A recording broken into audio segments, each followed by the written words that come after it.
Вот так вот работает у меня дверка шкафа и дело в этой фурнитурке. Смажем мы ее силиконовой, гибридной силиконовой смазкой Uni-S.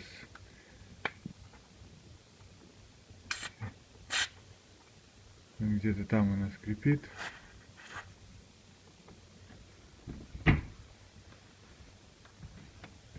Ну вот, как видите, стало значительно лучше. Пользуйтесь гибридной силиконовой смазкой Uni-S. Спасибо за просмотр.